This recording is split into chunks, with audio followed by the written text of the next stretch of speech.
Numbers 21, the people, seemingly as usual, start grumbling and complaining. And so God stops protecting them. They start saying stuff against Moses and against God. And so God kind of says, all right, you don't like me, you don't want me to help, fine. I'll just kind of back off. And they're out in the wilderness, out in the desert. And guess what's out there? Snakes. Which means I'd already be done for before they even got to the camp. But it says the Lord sent these venomous snakes throughout the people, and he just basically lets the natural things happen. That he removes his protection. All right, here's what's out here. Here's what I've been protecting you from. You don't think I'm doing anything? Fine, I won't do anything because that's what you've asked. That's what you've said. And so these snakes start coming in, and they're biting people, and they're venomous. So people are dying. And so, of course, people, as usual, as we see time and time again in the book of Numbers, that they grumble, they complain, God steps back, then they come back and say, "Oh, we're sorry, we sinned, we messed up. Please help us."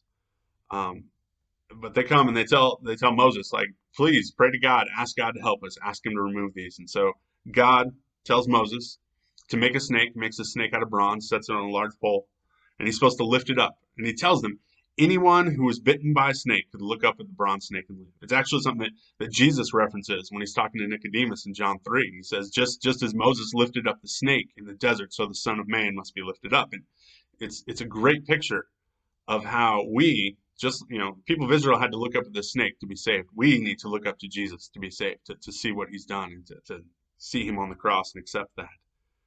But I want you to notice something about what happens with the people of Israel here. That God doesn't say, hey, look up at this and the snakes will stop biting you. It's not look up at this and nothing bad will happen. No.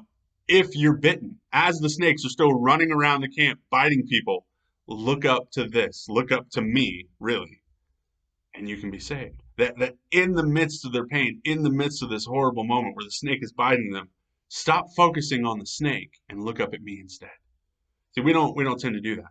We tend to focus on the problem, on the issue, on the painful thing, and we get so focused on that we stop looking to God.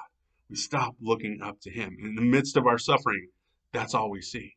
And what God is telling the Israelites here, what we need to do as well, is remember in the midst of the storm, in the midst of the hard time, to continue to look up to God, to not get focused on things in this world, even the hard things in this world that really, really try and pull our attention away. There's so many things right now definitely trying to pull our attention away.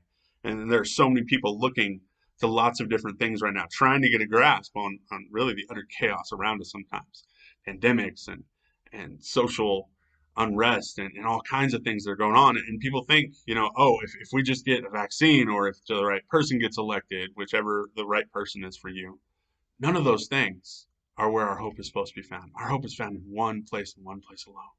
And in the midst of our pain, in the midst of our difficulties, God is calling us and telling us, look to me, look up to me. Stop looking around at everything around you and put your eyes on me.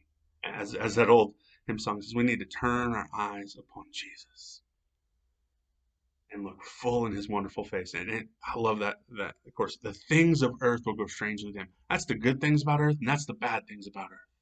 They'll grow dim. Why? Because we're in the light of his glory and his grace. When we look up to Jesus, we see how amazing he is. We keep our eyes focused on that. Everything around us seems a little less bright. It just dims. It just doesn't mean as much. It's not as important because we know that we have something greater and something better that's holding on to us. It's taking care of us. We need to stop worrying so much about the snakes that are biting us and look up to the only one who can really save us. Love you guys.